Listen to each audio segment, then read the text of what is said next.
This is Dr. Chris's Radio of Horror program at 91.3 FM WCAW in Worcester. If you're not catching us live during this recorded interview, hopefully you're catching it on the Radio Horror YouTube channel. Tonight on the show, this is also considered to be like the 12th anniversary of Radio Horror Show, as we have a spectacular guest on the show with us, who I had a chance to meet at several events over the last several years. She's been in Massachusetts, but I had an opportunity to take her to Boston, to a seafood restaurant that she's in love with. On the show with us, best known as Elvira, Mistress of the Dark, we have Cassandra Peterson on the show with us. Thank you for coming on the show with us, Cassandra. You're welcome. You are coming up on the Salem event that's happening, where you're going to be dressed as Elvira. Very rare for you to do these days. How do you keep Elvira fresh? How do you keep going and doing this over and over again, year after year? What is driving you? Money. No, I'm kidding. No, what's driving me? Your car. Let's see. I don't know. I can still do it. I like doing it. I like to see the fans' reactions. I mean, I'm dressing up as the character less and less because it's quite an endeavor to do that. And especially when I'm sitting around for hours and hours signing autographs, it was just ridiculous. I couldn't handle it. Being so uncomfortable for so long. As anybody who gets into a costume and makeup kind of knows. But anyway, the event last year in Salem went so great. We had such a fun time that we decided to do it again, but do it even bigger this time, and take photos with the fans as Elvira. And you have a tea party. You have a tea party as Elvira as well. I know. That's something really wacky, something I have never done before. It's just going to be, people are going to come, and we're going to sit around, and they're going to ask me questions, and we'll chat, and yikes, who knows what'll happen. When you're in Elvira costume, are you completely in character, always in character? I pretty much try to stay in character, yeah, as much as possible. When I'm taking photos with fans, I'm not talking that much except to say hi and bye, basically. But I do when I'm in. That's one of the difficult things about dressing up often or dressing up for signing autographs is that when I am Elvira, I have to stay in character, and that gets difficult after 3, 4, 5 hours. So that's another reason I don't dress up as much these days. Next time you go to a con, you should dress up like a biker babe from, Pee-wee. From Pee-wee's. Yeah, that was one of my old costumes I was wearing for Pee-wee's movie was one of my old Elvira Knott's Scary Farm costumes. So I have that actually hanging in my closet. You also have been promoting here and there the Dynamite comic book Elvira, Mistress of the Dark, and the other one which is basically Shape of Elvira. That's what it is. I love the covers for that comic book. Do you get a lot of input in the comic book? Oh yeah, I get a lot of input. It keeps me really busy just okaying everything, the story, the art. For the comic book itself, the cover art, they're always changing artists. Every single issue is a different artist. And we kind of settled on a writer who I really, really like, David Avalone, his name is. He's fantastic, and he's been writing them pretty much since the beginning. And, it's quite time-consuming. They really put them out there quick. And I just okayed the new one. That's going to be a whole new series. I just got done after The Shape of Water. Then I went to hell. Elvira Goes to Hell. And then now we're working on another one that's coming out soon, which I won't give away yet since it hasn't been announced. Since Dynamite has Vampirella and Elvira, there should be a crossover there, I think. We talked about that briefly, and we decided not to do it. I don't know. There were a lot of reasons why, but two different brands intermingling. Who knows? It could happen later. But right at the moment, we decided it wasn't something we really wanted to pursue. I'm a little more interested right now since my comic book hasn't been out that long, just kind of keeping, it Elvira. And you're playing Elvira, or you're voicing Elvira in a cartoon. Is this the first time Elvira has been animated? Yeah, actually, I have done voiceover as Elvira various things, but not really specifically for Elvira. This time, with the new ScoobyDoo Zombie Island movie, they made the character Elvira, and I got to tell you, it is super, super funny. I mean, I can't give away the ending, of course, but there are some really funny things they did. I can't wait to see it myself, how it's going to look. Obviously, I didn't get to see the art. I mean, I saw sketches of how I'm going to look. Haven't gotten to see the final thing. So, yeah, it's going to be really cool. And I'm super happy that they're using the character in, it's such an iconic brand. Have you always been a big fan of Scooby-Doo? I have. I mean, my God, Scooby-Doo was, Fred, I was really young when it came out, and I was a fan, so getting asked to do it was kind of like, awesome. Scooby-Doo, this is a sequel to a movie from 1998 called Scooby-Doo on Zombie Island, which the kids are older. They're like, they're now no longer in high school. They all have jobs, and they go to this zombie island, and they actually fight real zombies. So I've been looking forward to this sequel coming out, even though I know the animation's not going to be the same like that movie. But then I saw you in the, I saw Elvira, of course, in the commercial for it. And I was like, oh, I can't believe it's taken that long for Scooby-Doo and Elvira to do some kind of crossover. I know. It's really cool. I mean, I love, the only time I've been a cartoon character was really not me. It was funny. It was Vampirella on The Simpsons, and strangely, a good friend of mine and someone who was in Elvira, Mistress of the Dark, the movie, Trust McNeil, did the voice. It was pretty funny. Obviously, they didn't use the name Elvira, but they certainly based the character on Elvira. But I would have liked to have done it myself, but I'm happy that that I was out there anyway, and that people pretty much related to me. I also had no idea. I loved this cartoon. I absolutely thought this was one of the best interpretations of Ninja Turtles. But the 2013 to 17 Nickelodeon show, you were one of the voice characters on there. You were the Intron Queen. Yeah, so I did several episodes as that character, and I've been doing quite a lot of voiceover lately. I have a few upcoming shows that I can't even talk about, but not as Elvira, but just with my own voice. It's been crazy. I've been getting called in right and left to voice things, so it's kind of a fun thing. You don't have to dress up for that, which I love. I'm not going to quote what news site posted about this because I might not have it correct, but somebody posted about a week ago that the third Elvira movie is beginning production or going to start or going to happen with Netflix. What is all that? I am working away on getting a third movie made, and I got a production company who I'm working with. They're a really good, well-known company. I can't announce it yet because it's premature, but we have been working away on a script. I wrote a treatment, and then I took it into them. They really liked it. They had some additions they wanted to make, and then they came back to me, and I changed that. Now they're out writing, again, a more detailed treatment. It's just moving along, slowly but surely, and we really, all of us, hope that we'll be able to start production by next summer. Keep your fingers crossed, Hollywood's weird, things. I mean, I can't tell you how many different movies I've had over the years in production that were going to go forward, and then they didn't. But I'm really, really very, very encouraged and positive about this one. It's looking really good, and the production company is very excited about it too. And so I think there's a really good chance that it will actually happen. Do you think we'll ever get an Elvira box set on DVD or Blu-ray of all of your episodes from like maybe Shout Factory or Scream Factory, or is there just too much copyright involved?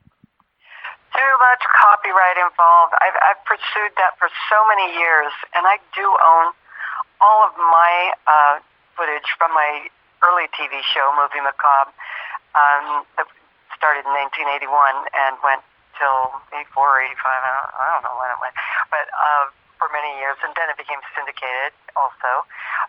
And I do own all that footage, and I'm actually just having it converted right now, which is a time-consuming, pricey little job. And the problem is I don't have the rights to those films. So, of course, I'm talking about films which we can't show. So, it's quite a quandary there about what to do with it. There's some funny bits that stand alone, but most of it's very tied to the film itself. Have you?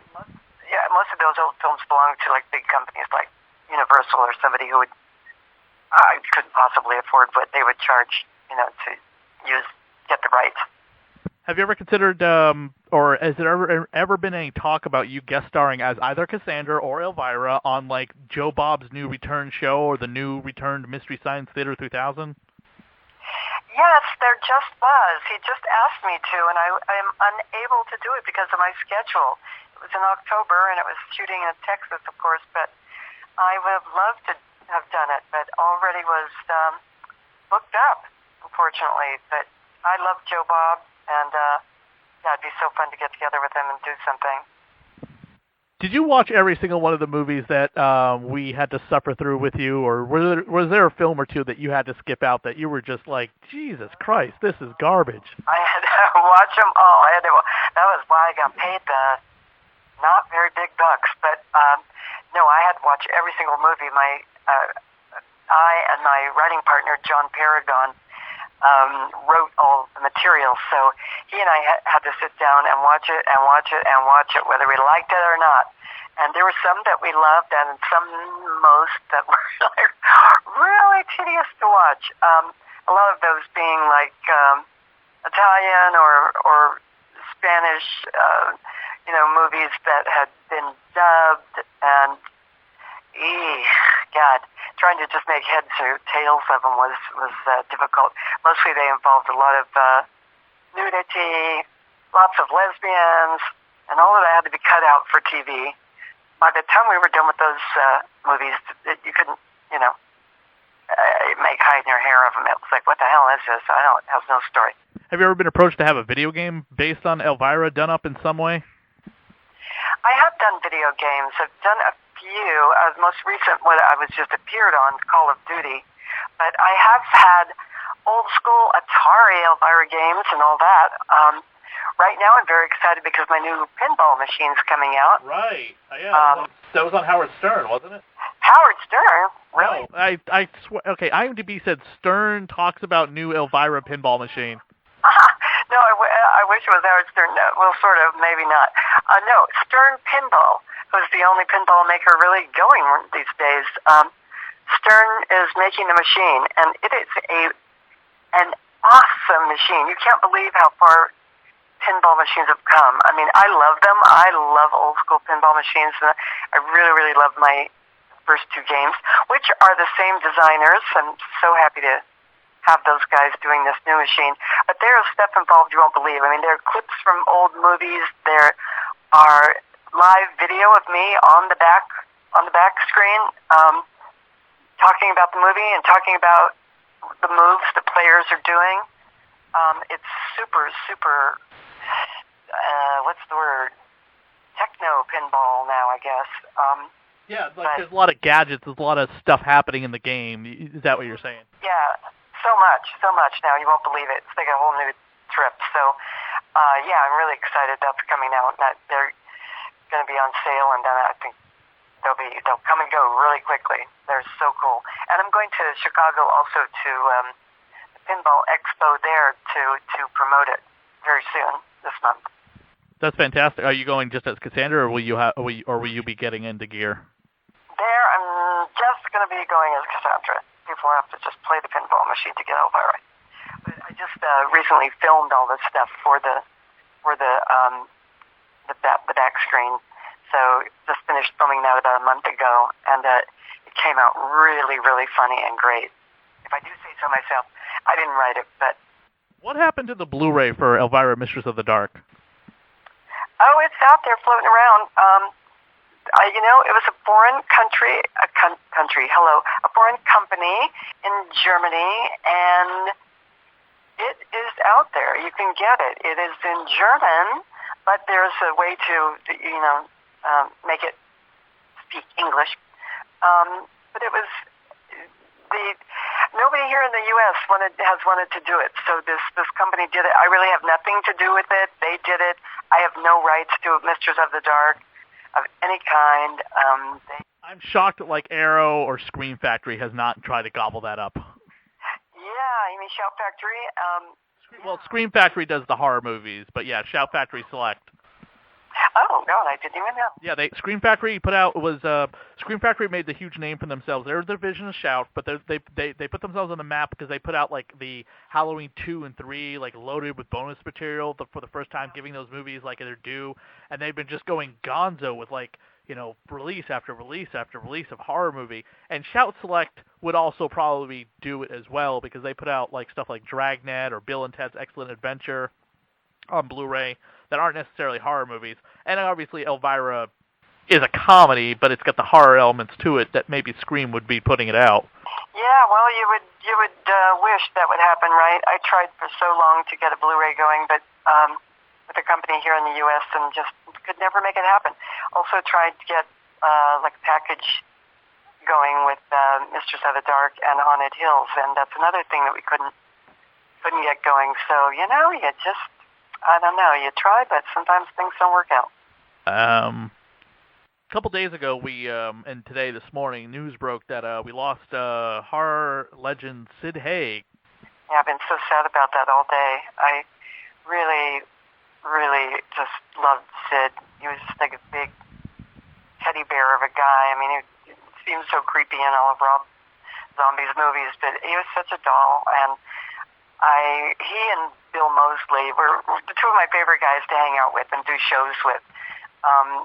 And we did a lot of shows, a lot of conventions together, because we're, right in the same wheelhouse. But those two guys I just really have a special spot for, and it was really, really sad to hear about Sid. He was not doing well for quite a while now, several months. Every time I've seen him, he really wasn't up for going out and hanging out anymore. And he was, he was getting up there. He's 80 years old. So, but, takes it out of you. And I just saw him in the new Rob Zombie movie, and I saw that went to the premiere, Three from Hell. And he was in it very, very briefly because he was already just not doing that great. Didn't have the stamina, for the long hours it takes when you're shooting a film. So I was very, very sad to hear that today. I will really, really miss him. We're a horror show, and we talk about real life scares and real life terror. What is something that scares Cassandra Peterson? Doing interviews.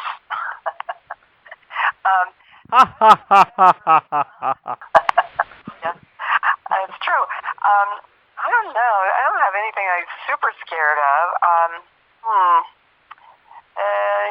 Nothing that keeps me up at night. And I don't know. I've never been like just a person that gets scared about a lot of things. Otherwise, I guess I wouldn't be in the horror world, I lived in a haunted house once, and I'm not kidding. And I only lived there once, a haunted house once. I didn't live in one before. I didn't live in one after, but I had a house here in Hollywood where some very, very bizarre, strange things started happening, and that's a long, long story that you'll have to read in my new upcoming autobiography that's coming out in Halloween 2020. Is that finally happening? You swear that is finally happening? It is, honest to God, happening. I have a deadline. I got paid a hunk of money for starting to write it, and I cannot announce the publishing company yet because they haven't made the announcement. All the contracts have to be finished and everything before they'll come out with the announcement from their PR company. But it is underway, and I am cranking trying to finish it.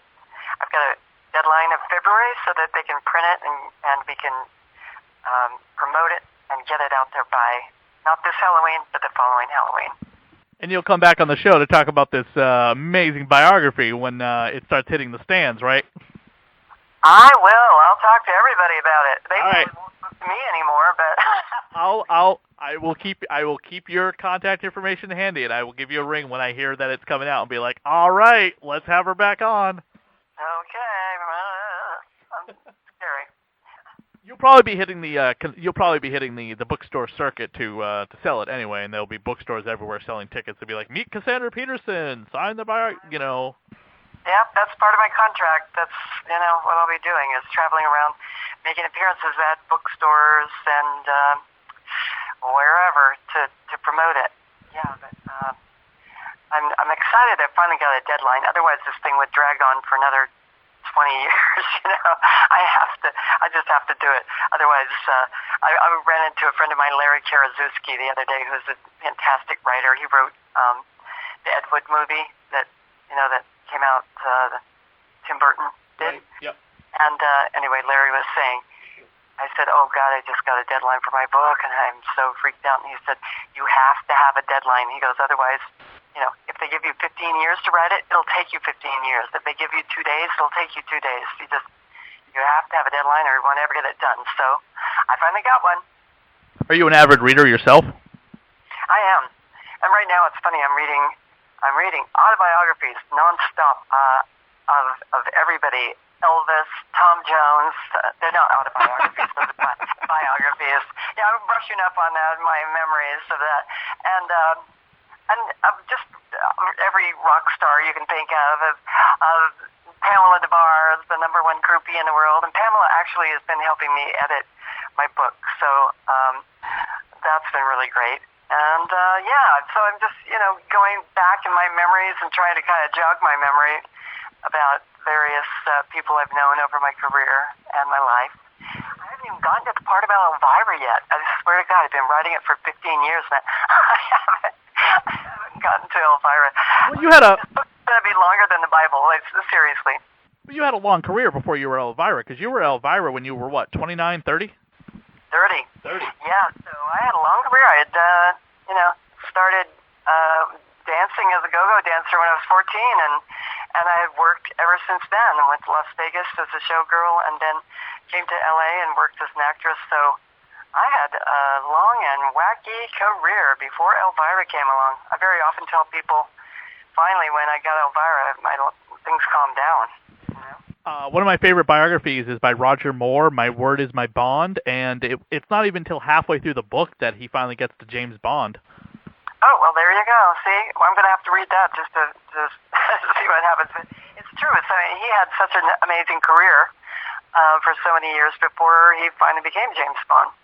Oh, yeah, and trust me, believe me, it's one of my favorite biographies of all time. When you get to the part where he becomes a UNICEF ambassador, it might make you cry, but it might make you cheer him on as a hero.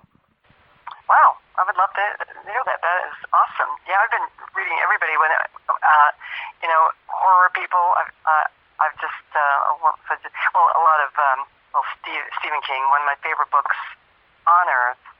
I've read it, I don't know how many times, but called On Writing. If you haven't read that, you have to. But I love rock and roll so much, and I've been reading Chrissie Hynde's autobiography, and oh my God, Steven Tyler and Keith Richards. Keith Richards was actually one of my favorite autobiographies. I've been reading RuPaul, everything. You wouldn't believe it. Just getting a little insight into what you should say, what you shouldn't say, what you should talk about. What's your favorite Stephen King novel? The favorite Stephen King novel is definitely The Shining. And Dr. Sleep is coming soon. Yeah, I know. I can't wait. I cannot wait. I don't know. The book, The Shining, I love the movie, but the book is so much more scary to me. I don't know why. I couldn't even sleep with the book in my room at night. I had to put it out in the hall and shut the door. It was so freaking creepy. So if you haven't read that one, definitely should, because it just, like I said, I love the movie too, but on a different scale. But Stephen King is one of my favorite authors and always has been. I just adore him. And I got to meet him and Vincent Price. We both did a show on, it was called The Tom Snyder Show. It was a late night talk show. And I got to be on with just Stephen King, Vincent Price, and me, and just talk for an hour. It was one of the highlights of my career, believe me. Oh, that must have been amazing. That sounds amazing. There's a museum in Connecticut that you enter the museum and Vincent Price talks to you, and they recorded it years ago because the museum's been open for like almost 50 years. So the intro is by Vincent Price, which is really, really cool, I think. Where is that? Connecticut. Oh, wow. Awesome. Good go. Well, we don't want to take much more of your time. I greatly appreciate you coming on the show with us. This has been a absolute dream come true. Been a long-time fan of yours. Met you at a few different cons. I know you meet many different fans, but it's always a pleasure to see you at a con here in New England. I unfortunately won't be seeing you in Salem. I'll be at a horror convention at that weekend in Worcester. My show's 12th anniversary launches from this convention, so... Yes, definitely. But I am 100% looking forward to that book because I think I've run into you at several cons and I've asked about this book. And then, of course, when I drove you and your assistant to the fish market or the seafood market in Boston, that's when you were like, "Oh yeah, it's coming, it's happening." I'm telling you, I was just writing earlier and I'm like, oh my God, I got so much more to write. Anyway, okay. Well, thanks, Chris. Thank you, Cassandra. Stay in touch. All right, I will. Have a happy Halloween too, by the way. Yeah, you too. Bye. Bye.